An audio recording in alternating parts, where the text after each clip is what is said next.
एक मुदगल नाम के ऋषि हुए, उनकी जीवनी वृत्ति थी शीलोंच वृत्ति। शील, जब किसान अपना अन्न उठा लेता है, कोई अधिकार नहीं रहता, फिर उसके खेत से दाने चुगना। बाजार से अन्न उठ गया है, बाजार हट गई, फिर वहां से दाने, उनसे उंच कहते, उसे सील कहते। शील और उंच वृत्ति से वो एक बार संग्रह करते, एक द्रोण अन्न, और फिर अमावस्या के दिन, पूर्णिमा के दिन ऐसे अतिथि सत्कार करते, और जो बचता उससे प्राण पोषण करते। जब बहुत समय तक अपने धर्म का पालन किया जाता है तो उसका फल प्रकाशित होने के पहले उस धर्म की निष्ठा देखी जाती है। तो दुर्वासा जी महाराज पधारे, जब वो प्रसाद पाने के लिए तैयारी थे तो आगे बहुत भूखा हूं, सब पा गए। जो गिरा भी था जूठन, उसको लेके अपने शरीर में लगा लिए, फिर 15 दिन बाद फिर आ गए, 6 बार ऐसे। अब सोचो इतने दिन कोई भूखा कैसे रह सकता है, पर निष्ठा, स्वयं भूखे और परिवार भूखा। पहले हम सब ऋषियों के ही संतान हैं, पहले ऋषि जन वनवास भी करते थे, अपनी पत्नी पुत्र आदि, तो हम सब जितने भी हैं सब ऋषियों की संतान हैं। अब जब दुर्वासा जी ने देखा कि इनके चेहरे पर कोई गुस्सा नहीं, कोई प्रतिकूलता नहीं, और इतने दिन भूखे हो गए इनको, 90 दिन भूखे रहना कोई छोटी मोटी बात है? 90 घंटे भूखे रह के देखो कैसा लगता है, चिड़चिड़ाहट पैदा हो जाएगी। 90 दिन भूखे हैं और महात्मा हर बार आके पा जाता है और कुछ बोलता नहीं। तब उन्होंने कहा तुमने जीत लिया, उत्तम लोगों को जीत लिया। ऐसा दुर्वासा जी कह रहे थे कि एक दिव्य विमान उतरा जिसमें हंस जुते हुए थे, और एक बहुत ही तेजोमय महापुरुष, वो देवदूत बोले, ब्रह्मर्षि ये विमान आपको अपने इस कर्म से प्राप्त हुआ है, आइए इस पर बैठिए और जिस लोक में चाहिए उस लोक के सुख का भोग भोगिए। कोई भी निष्ठा परिपक्व होने के पहले उसमें प्रश्न आता है, जैसे क्लास पास करते हैं, वही 5 से 6 में जाना है, 6 से 7 में तो होती है ना। तो बोले परीक्षा क्यों लेते हैं, परीक्षा नहीं होगी तो अगली भूमिका में कैसे जाओगे? तो भगवान तो सर्वज्ञ, सर्वज्ञ तो टीचर भी है जो जिस क्लास का अध्ययन कराता है, पर वो देखता है तुमने जो अध्ययन किया है उसमें तुम कितने प्रवीण हो, आगे बढ़ो, नहीं तो फिर उसी क्लास में रहो और परिपक्वता करो, फिर आगे बढ़ो। ये सिस्टम ऐसे थोड़ी भगवान को कोसना कि परीक्षा क्यों लेते, नहीं, बिना परीक्षा भूमिका में कैसे पहुंचोगे, वो ऐसा है। और जहां परीक्षा नहीं ली जाती वहां धोखा ही प्राप्त होता है। मान लो डॉक्टर है और उसने परीक्षा दी नहीं, मतलब वास्तविक उसने पढ़ाई की नहीं, और किसी भी तरह से डॉक्टर बन गया, और उसको सही माने में ज्ञान है नहीं कि अब इसको कौन सा इंजेक्शन लगा तो मरी जाएगा मरीज।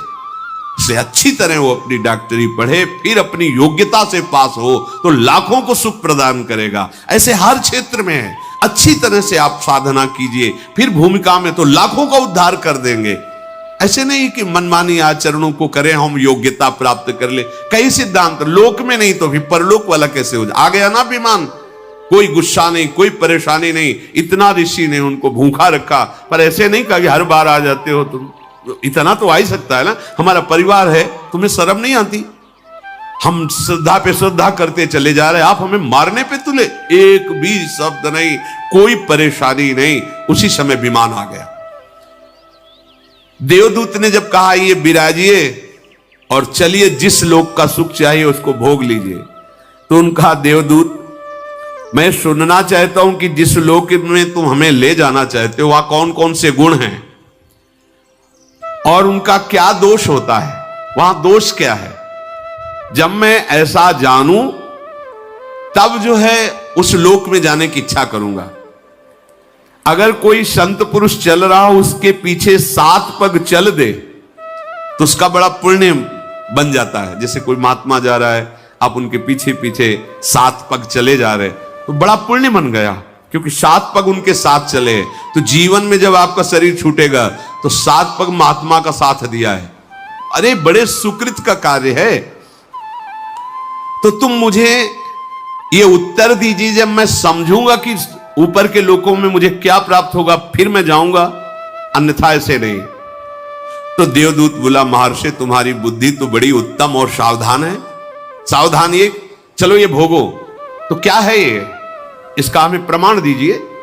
ऐसे नहीं कि आया बैठ के विमान पे चल दे। उत्तम बुद्धि वही कि जहां ले जाना चाहते हो पहले मुझे परिचय बताइए।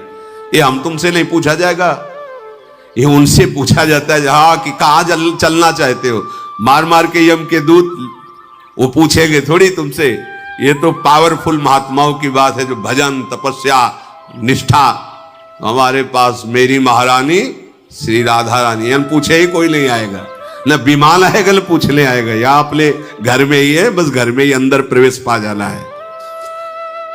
तो मुने जिसे महासुख स्वरूप कहते हैं स्वर्ग लोक, यहां से बहुत ऊपर की है और है, उसमें केवल सिद्ध पुरुष ही जा सकता है या कोई देवता, उसे ऊर्ध्वक कहते हैं।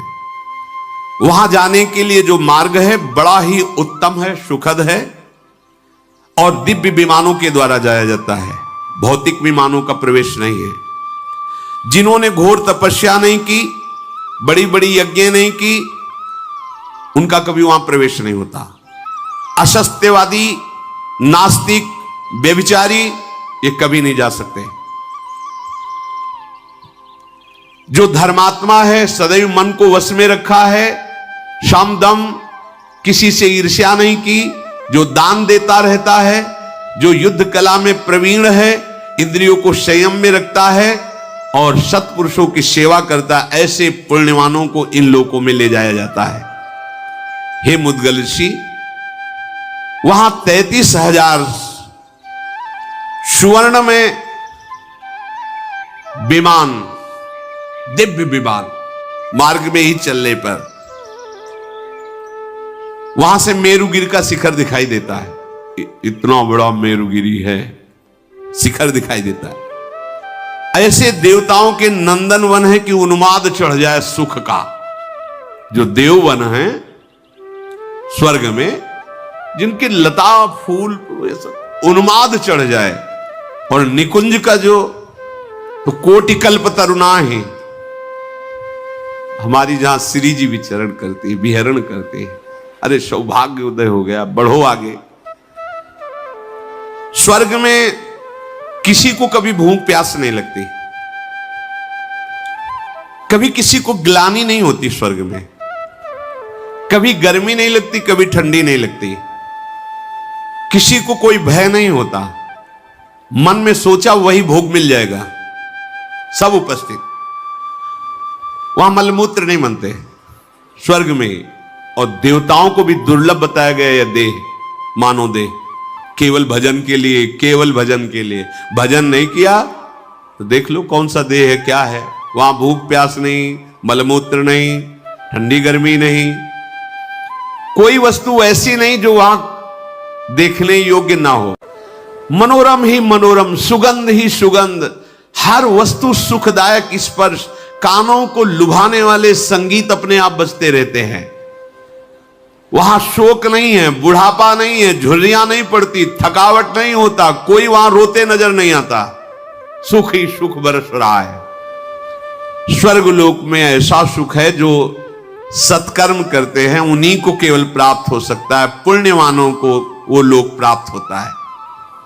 स्वर्गवासियों के शरीर तेज की प्रधानता से, जैसे अपने पंचभूतों से बना है तो उनका पंचभूतों से, उसमें तेज की प्रधानता होती है, तभी वो अंतर ध्यान हो जाना, प्रकट हो जाना। जैसे योगी जन ऐसा कर सकते हैं, जो योग के द्वारा शरीर भाव से ऊपर उठ चुके हैं, वो एक ही समय में कई जगह दिखाई दे सकते हैं, वो बड़ी दूर की बात सुन सकते हैं, वो पहाड़ में भी प्रवेश कर सकते हैं, बड़ी अद्भुत, क्योंकि वो तेजस तत्व प्रकाशित हो जाता है। वो माता पिता के रजवीर से पैदा नहीं होते, वहां का जो शरीर है वो रजवीर से बना हुआ नहीं है। कभी वहां के लोक में पसीना नहीं आता किसी को, दुर्गंध तो वहां नाम मात्र की कहीं पूरे लोक में नहीं है। कहीं कोई मलमूत्र ही त्याग नहीं करता क्योंकि बनता ही नहीं है। वहां कोई कपड़ा कभी मैला नहीं होता है। वहां की फूल की माला किसी की कभी कुम्हलाती नहीं, फूल कुम्हलाते ही नहीं है।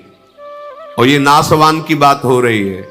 और निकुंज की बात, वो तो चिदानंद में धाम है, इसका भी नाश होता है जिसका वर्णन सुन रहे हो।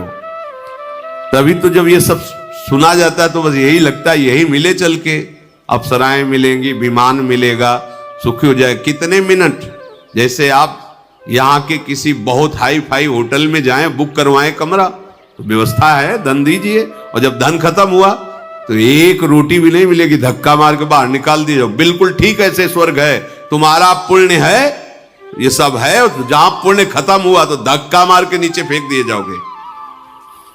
वहां निरंतर सुख ही सुख है, मनोरम ही मनोरम है।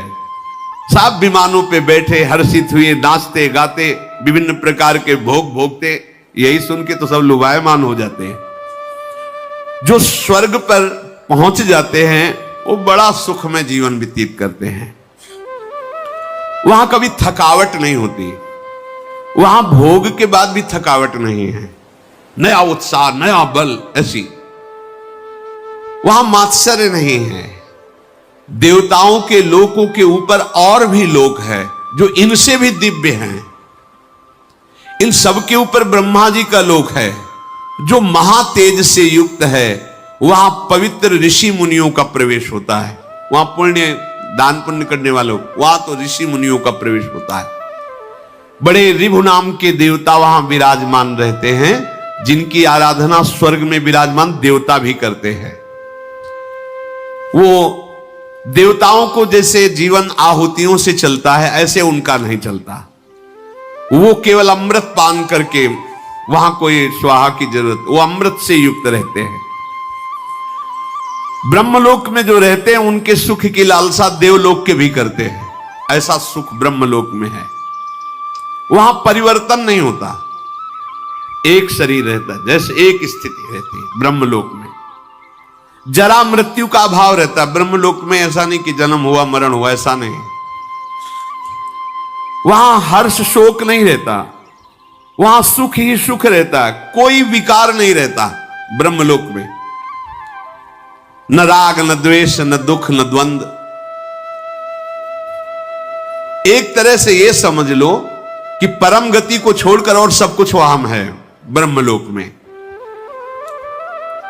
ऐसा सुख है जो तुम सोच भी नहीं सकते। मुद्गल सिंह का हो गया, आपने बता दिया गुण। अब जरा दोष बताइए, क्या दोष है? तो दोष भी सुन लीजिए महर्षि। आपने जो सत्कर्म किया है बस उतना ही भोग आप भोग सकते हैं। इसके बाद तत्काल वहां से हटा दिए जाएंगे आप कि भाई 1 महीने से रह रहे हैं होटल में, इतना पैसा दिया है, अब आज की रात्रि तो काट लेने दो, तो फुटपाथ में काटना पड़ेगा। पैसा है तो और रुक जाइए, नहीं है तो नहीं। पुण्य है तो है। इसके बाद जो तुम्हें प्यार कर रहे थे, दुलार कर रहे थे, विमान मिला था, यश गान मिला, सब धूल दूसरे धक्का मार के बाहर कर दिए जाओगे स्वर्ग से, फिर नीचे गिरोगे आके।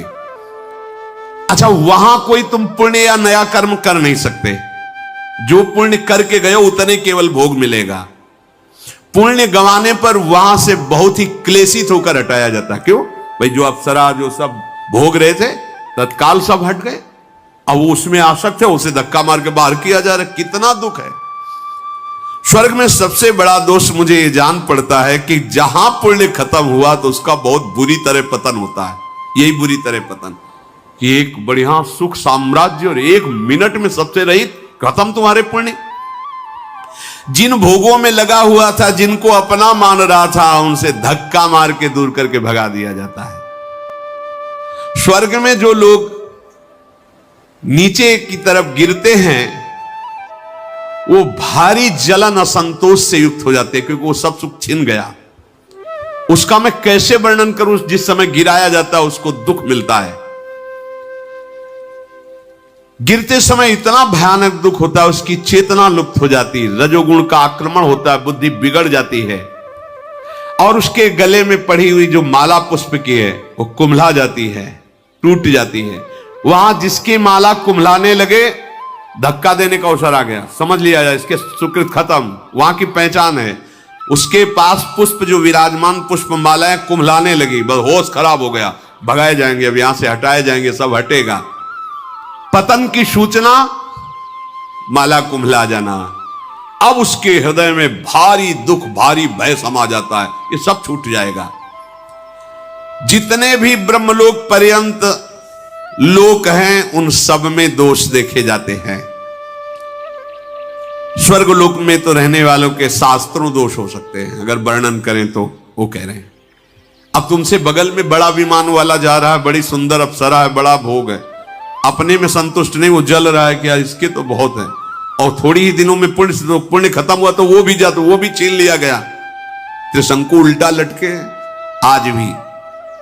वहां से भ्रष्ट हुए जीवों में जो दुख देखा जाता है, जो पतन के समय, फिर वो मनुष्य योनि में आता है। स्वर्ग से आया हुआ, नरक से गया हुआ, तिर्यक योनियों में। मनुष्य लोक में जब मानव शरीर मिलता है, वो चाहे तो अपनी बड़ी उन्नति कर सकता है। क्या इन सब लोगों को लांग करके भगवान के धाम को, पर यहां मत वाला उसको लोक परलोक की पड़ी, उसको अभी वर्तमान के भोग। ये माया है, एक एक क्षण तुम्हारा बड़ा कीमती है। देवता तरसते कि मुझे मनुष्य बना दिया जाए, तो ऐसा पुण्य करेंगे, ऐसा दान करेंगे, ऐसा भजन करेंगे, ऐसे आचरण करेंगे कि भगवान को रिझा लेंगे। और भगवान के लोक में जाने के बाद फिर आना नहीं होता।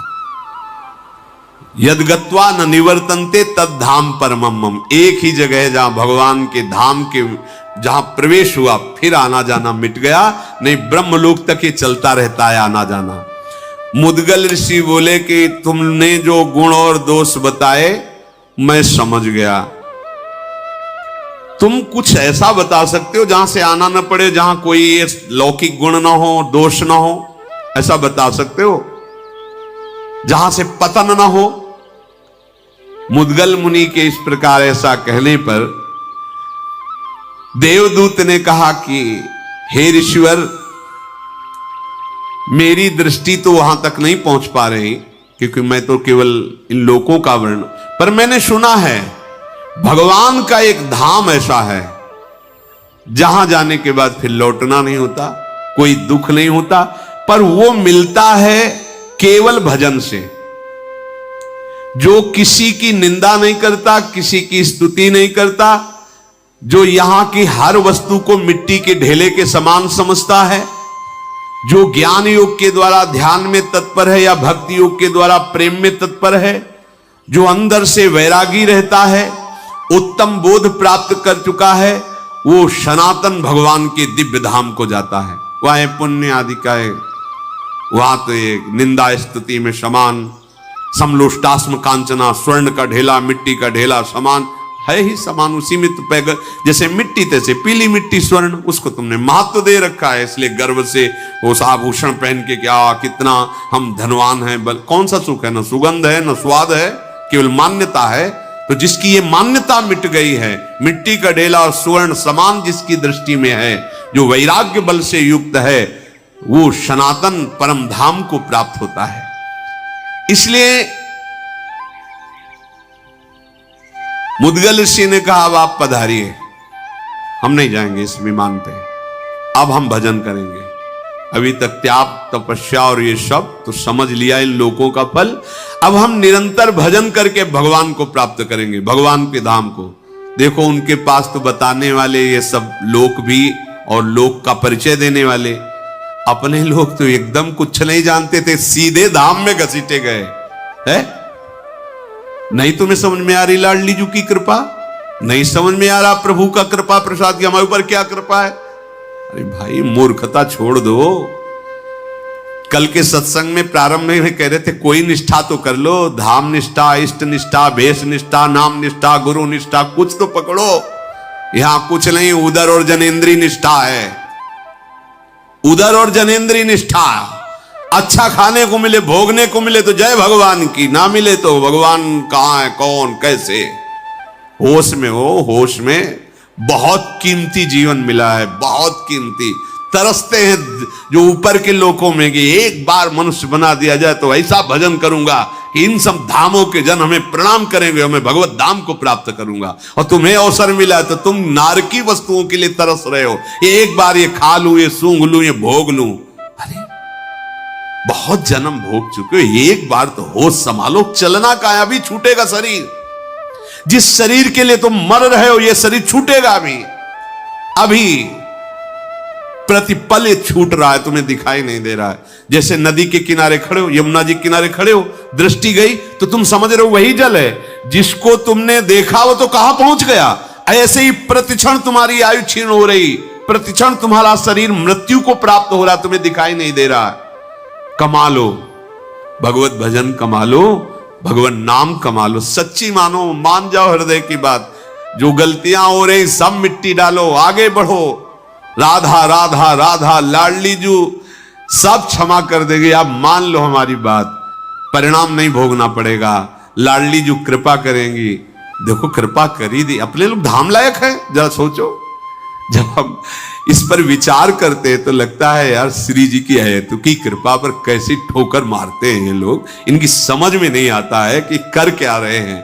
बस यही है कि जिससे छोटा बालक मां की गोद में मल त्याग कर दे तो दंड का अधिकारी नहीं होता है। बेचारा बालक है, हम हैं तो ऐसे ही अबोध हैं, पर अबोध बन जाए, पर बनते बड़े ज्ञानी हैं। बात भी यही है कि हम बच्चा भी नहीं बनना चाहते, ज्ञानी है तब फिर वो दंड विधान होता है। अगर बच्चा बन जाओ तो क्षमा हो जाए, कहे बच्चा के पेट और घट करे विनाशन, कहे जब दंड मिलने का समय आता तो कहते बच्चा है, और जब कर्म करने का होता है कि सावधान, तब कहता हम बहुत ज्ञानी, हम करके दिखा लें, कोई जान नहीं पाएगा। तब जो जान रहा है वो कर्म तुम्हें दंड दे देगा। होश में जिस धाम के लिए ऋषि मुनि ऐसे ललकते हैं वो धाम तुम्हें ऐसे ही प्राप्त हो गया, फ्री में प्राप्त हो गया, श्री जी की कृपा से प्राप्त हो गया। विमान से चढ़ने की जरूरत नहीं है, ऐसी जगह आ गए जहां विमानों का प्रवेश ही नहीं है। ये भगवत धाम है। इस मनुष्य लोक में कोई भी ऐसा नहीं है जो ये ना भोगता हो। बारी बारी से दुख, बारी बारी से सुख, जैसे चक्र ऐसे चलता रहता है, ऐसे दुख सुख का चक्र है। तुम पराक्रमी हो, सावधान हो जाओ, दुख सुख सह जाओ। राधा राधा राधा राधा, कहीं खर्चा मत करो नाम को, राधा राधा राधा कमाई करो और ऐसी जगह पहुंचो जहां से पुनः जन्म मरण पतन दुख ये सब नहीं है।